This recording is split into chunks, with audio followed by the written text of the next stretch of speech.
So hello everyone, welcome to Thought Study Circle. আমি ইতিমধ্যে গম পাইছো যে এটা খবৰ ওলাইছে বা এটা স্পেকুলেশন ওলাইছে যে APSC CC আমাৰ 2025 ইয়াৰৰ বাবে অতি শীঘ্ৰে আমি নোটিফিকেশন পাম। সো আমি এক্সপেক্ট কৰি আছো যে এই মাহতে মাৰ্চ মাহতে আমি নোটিফিকেশনটো আহিব আৰু মেৰ শেষৰ পিনে বা জুলাইৰ আৰম্ভণিৰ পিনে আমি এক্সামটো আশা কৰিব পাৰো। সেইবাবে আমি আপোনালোকৰ বাবে এটা সিৰিজ লৈ আহিছো। সো আমি নাম দিছো pre Canon live daily question and answers। আমি চেষ্টা কৰিম যে সদায় আপোনালোক 5টা কোৱেশ্চন দিব পাৰো এনেকুৱা on the topics which are very probable for this particular exam। যোনখিনি বস্তু নিউজত আছে বিভিন্ন সেক্টৰৰ পৰা, এনেকুৱা নহয় যে অকল পলিটিৰ পৰা বা অসম বিষয়ৰ পৰা আমি কোৱেশ্চন লৈ আহিছো, বাট যিখিনি topics very probable for the exam আমি চেষ্টা কৰিম যে 5টা কোৱেশ্চন আমি ডেইলি কৰিব পাৰো। আপোনালোকে মোৰ লগত চেষ্টা কৰিব পাৰে পজ কৰি পিনে ভিডিওটো, আৰু তেনেকৈ আমি চেষ্টা কৰি যে ম্যাক্সিমাম আমি কন্টেন্ট প্ৰিলিমছৰ বাবে ৰেডি কৰিব পাৰো আৰু আমি প্ৰবেবল প্ৰিপাৰেচন কৰিব পাৰো। ঠিক আছে, আমি ষ্টাৰ্ট কৰিছো আজিৰ সিৰিজটো। So the first question on your screen is okay. So the first question is regarding the Ahom Boibhav Award। আমি জানো ৰিসেন্টলি আমাৰ অসম বৈভৱ সৌৰভ আৰু গৌৰৱ বঁটা ডিক্লেয়াৰ কৰা হৈছে। Retired lieutenant general Rana Pratap Kalita তেখেতক এইবাৰৰ বাবে অসম বৈভৱ বঁটা দিয়া হৈছে, কিন্তু কিছুমান নিয়ম আছে, কিছুমান প্ৰিভিলেজেছ আছে behind this particular award. So আমি এই কুৱেশ্যনটো কৰি ল'ব বিচাৰিছোঁ, আপোনালোকে ট্ৰাই কৰিব পাৰে। মই ষ্টেটমেণ্টকেইটা পঢ়ি দিছোঁ। So consider the following statements regarding Ahom Boibhav Award. Ahom Boibhav awardees are presented with a citation, certificate, medal and a monetary sum of rupees 5 lakh. ঠিক আছে, সো তেওঁলোকক এটা সাইটেশন দিয়া হয়, এখন প্ৰমাণপত্ৰ দিয়া হয় আৰু এটা মেডেল দিয়া হয়, and 5 lakh rupees তেওঁলোকক monetary sum দিয়া হয় as prize for this particular award. Second, free medical treatment in any hospitals and stay in paying cabins wherever available। মানে অসমৰ অন্তৰ্গত যিমানখিনি হস্পিটেলছ আছে যেতিয়া এভেইলেবল হয় পেইং কেবিনছ আৰু থকা সুবিধাখিনি তেওঁলোকে এভেইল কৰিব পাৰে for free. Okay, and third ষ্টেটমেণ্টে কৈছে যে তেওঁলোকক গভৰ্ণমেণ্ট অফ আছামে 5 লাখ টকাকৈ দিব for medical expenses towards the treatment of critical diseases. Okay, so 5 lakh টকাকৈ দিয়া হ'ব তেওঁলোকক ট্ৰিটমেণ্টৰ কাৰণে যদি বাহিৰতো যায় ফৰ ক্ৰিটিকেল ডিজিজেছ। আৰু শেষত কোৱা হৈছে ৰতন নভেল দাতা was awarded the Assam Boibhav Award in the very first year. Okay, so which of the following statement in these questions are correct? We are waiting for 5 seconds. তাৰপিছত মই এনসাৰটো আপোনালোকক দিম। প্ৰথমটোত কোৱা হৈছে যে এখন সাইটেশন, সাৰ্টিফিকেট, প্ৰমাণপত্ৰ দিয়া হয়, মেডেল দিয়া হয়, 5 লাখ টকা দিয়া হয়। সেকেণ্ডত কৈছে যে ফ্ৰী মেডিকেল ট্ৰিটমেণ্ট ল'ব পাৰে in any hospitals of Assam. থাৰ্ডত কৈছে যে 5 লাখ টকা দিব পাৰে as medical expenses for critical diseases. আৰু চতুৰ্থত কোৱা হৈছে Ratan Tata was the awardee in the first year. So' which of these are correct? So' the correct answer here is 1 and 4 only. Fine. So কিয় কাৰেক্ট আমি এক্সপ্লেনেশ্যনটো চাই লৈছোঁ। Okay, so' statement C is correct answer, right. মই আৰু বেলেগ প্ৰিভিলেজখিনি বুজাই দিওঁ আপোনালোকক। ফাৰ্ষ্ট ষ্টেটমেণ্ট ইজ কাৰেক্ট, সঁচাকৈ 5 লাখ টকা দিয়া হয়, এটা মেডেল দিয়া হয়, প্ৰশস্তি পত্ৰ প্ৰমাণপত্ৰ দিয়া হয় তেওঁলোকক। Second statement is wrong. Why wrong? Because in any hospitals, this is a extreme sentence. মই আগতেও কৈছোঁ extreme sentences give us red flags. So' any hospitals নহয়, but government hospitals is the correct criteria or privilege for this particular award. So any hospitals নহয়, so this statement is wrong. Third, 5 lakh টকা নহয়, but they are given 2 lakh rupees, 2 lakhs. So this statement is wrong. Critical diseaseৰ বাবে তেওঁলোকক 2 লাখ টকা দিয়া হয়। আৰু চতুৰ্থ statement is correct. Ratan Tata was indeed the first awardee of Assam Baibhav award। তাৰ লগত কিছুমান আৰু প্ৰিভিলেজেছ আছে, মই কুৱেশ্যন মেনশ্যন কৰিব পৰা নাছিলোঁ, মই পঢ়ি দিছোঁ যে ফ্ৰী মেডিকেল ট্ৰিটমেণ্ট দিব in all government hospitals, right. Accommodation, free accommodation ল'ব পাৰে তেওঁলোকে চাৰ্কিট হাউচবিলাকত, গেষ্ট হাউচত আৰু অসম ভৱনত। আজি দিল্লী বা বিভিন্ন আমাৰ ৰাষ্ট্ৰত মানে দেশসমূহ ৰাজ্যসমূহত যিটো আমাৰ অসম ভৱনত তাত থাকিব পাৰে যেতিয়া এভেইলেবল থাকে। দে উইল বি ৰেগুলাৰ ইনভাইটিছ, তেওঁলোকক ইনভাইট কৰা হ'ব in different official functions.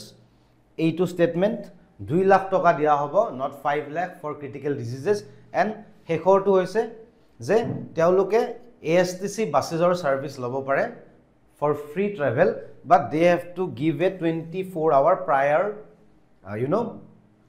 waiting period বা notification period দিব লাগিব proposed journey আগত তেতিয়া তেওঁলোকে arrangement কৰিব পাৰিব so these are the special privileges so ইয়াৰ পৰা আমি question expect কৰিব পাৰো okay moving on to our next topic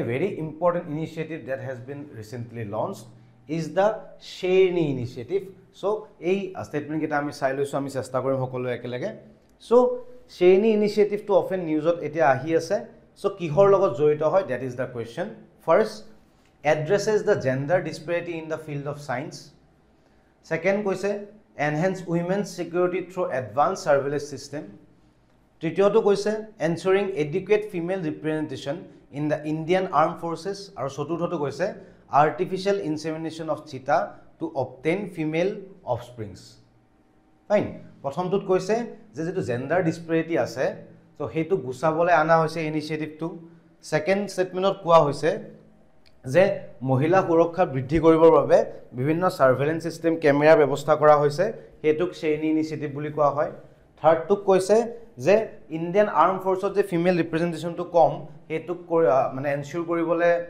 যাতে আৰু এডিকুৱেট ৰিপ্ৰেজেন্টেশন হয় হেতু আনা হৈছে আৰু চতুৰ্থটো কৈছে চিতা বিলাক ফিমেল অফস্প্ৰিংৰ কাৰণে তৈয়াৰ কৰা হৈছে this is this particular Sherni initiative so which of these are correct so the correct answer here is option A okay statement A is the correct answer here the UGC University Grants Commission recently unveiled its groundbreaking initiative C Research Network in India যেটো short from Sherni বুলি কোৱা হৈছে তেওঁলোকে কি কৰিব this initiative aims to address the gender disparity in the field of science by ensuring equal representation of women scientists যাতে বিজ্ঞানৰ ক্ষেত্ৰখনটো আমাৰ equal representation লাগে আমি জানো যে astro scientist হওক বা aerospace engineers হওক ইসৰোতে হওক বা ডিফাৰেন্ট IITs হওক যে ফিমেল ৰিপ্ৰেজেন্টেশন টু ৰিসাৰ্চাৰ বা সাইন্টিষ্টৰ বহুত কম so that এটা gender parity আহিব পাৰে this has been launched by the UGC so very probable for the exams moving on to the next question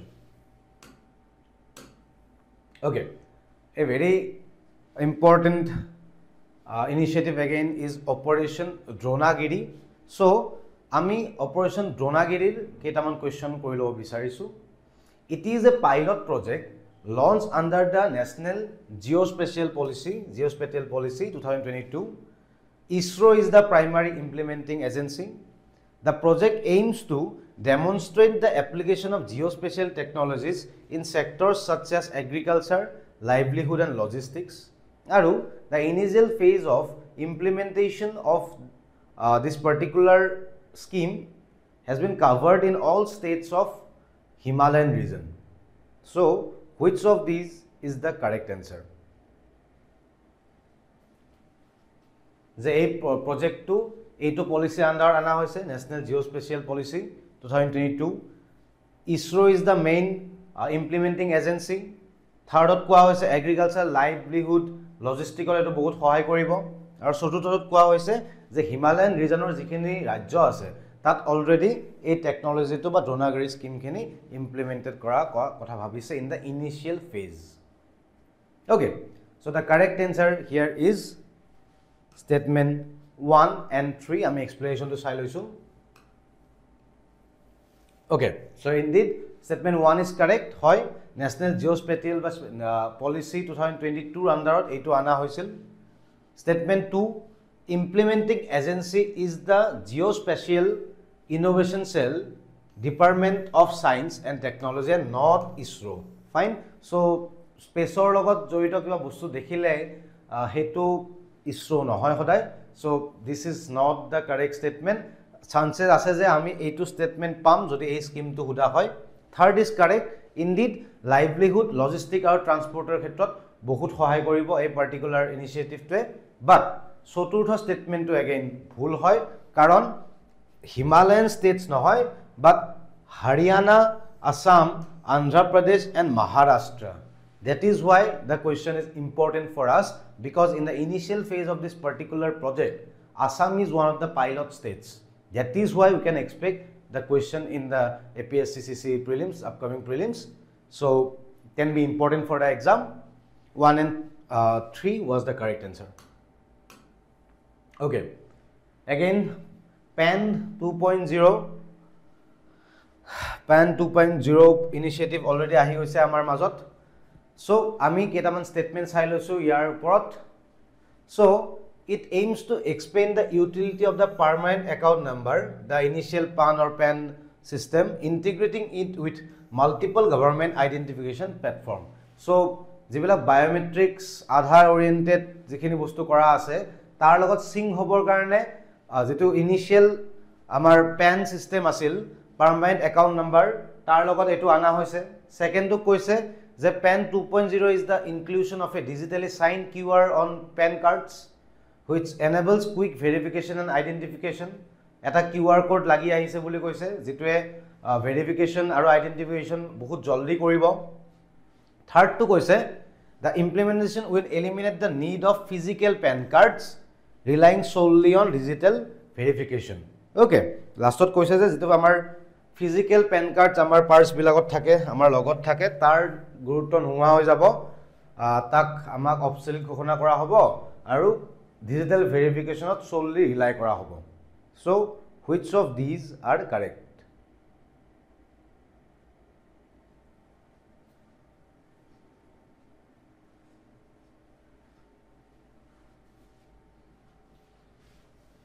Okay, let's see the answer. So, 1 and statement 2 was the correct answer. Indeed, PAN 2.0 jitu broader vision hoy, PAN or jikhini database integration process ase amar with different identification and biometric processes, authentication processes, tar logot jate khap khobo pare he karone kora hoise. Statement 2 is also correct. Indeed, it comes with a QR code that will integrate different platforms jate beshi sohoj hoi jay. Aru statement 3 is not the correct answer, even though for e-governance purposes, for digital purposes, PAN 2.0 to ana hoise, but it will not get away with the PAN physical card. Jikhina amar logot ase hebilak obsolete hoi na jay, hebilake kam kori thakibo. So 1 and 2 is the correct answer. Okay, very important topic in the news, super solid light. Pura news or ase hokolore ami hokole post to share korisu. So which of these statements regarding the super solid light is the correct answer? First thought koise, it is a phase of light that exhibit properties of both a solid and a superfluid simultaneously. Okay. Statement 2 koise, it is a high energy state of photons in a thermal equilibrium with their surroundings. C koise amak a type of quantum computer architecture using superconducting materials. Aru Sotuthot koise, it is a new form of Bose-Einstein condensate created in a vacuum chamber. So super solid light or etu kuntu base description ya dia hoise. Okay. So the correct answer here is statement A. Indeed, it is a phase of light that exhibits both the property of a solid and a superfluid. Ei karone etu super solid light buli koa hoise. So very much important for science and tech portion. Ami jano last time kiman beshi science or question ami paisilu, static science o amar asil, but we are expecting that static ot ke ebar agot goi current affairs samoribole chesta kora hobo. So super solid light or upor eta question ami definitely expect koribo paru. Moving on to the next question. Okay. Okay. So question 5th, the end of today's series is on the Bodo Sahitya Sabha. Bodo Sahitya Sabha, why is in the news? Ami hokolue janu. Question to side jar pisot ami aru kotha patim. Ami ebar sai loisu. It was founded under the presidency and leadership of a certain person called Joy Bhadra Hagzed. Okay.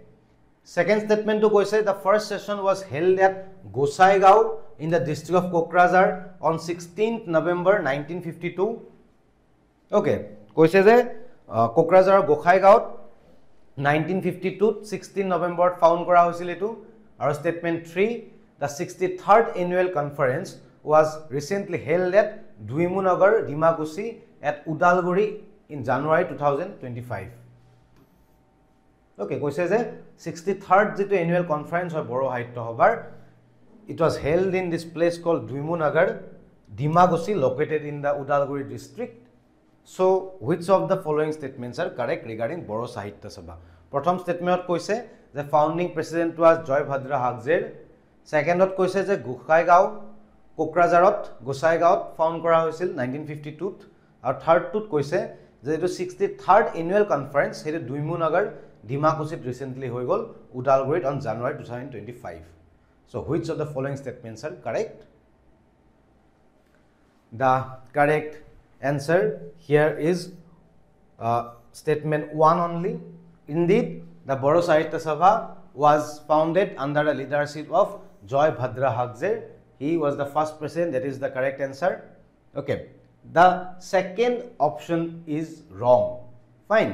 It was not held in Gosaigao in the district of Kokrajhar, but it was held in Chirang. Right. Then Gwalpara.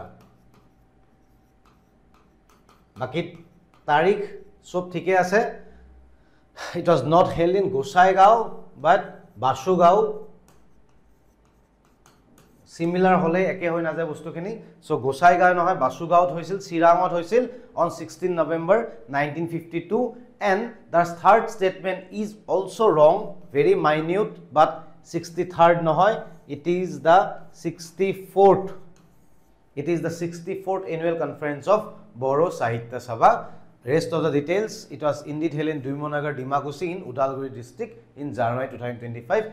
Recently amar hei hoise, hei karone ame Boro Sahitya Sabhar upor question expect koribo paru. Fine. Okay, so here we come to the end of the first series of this particular preparation for APSC CC prelims.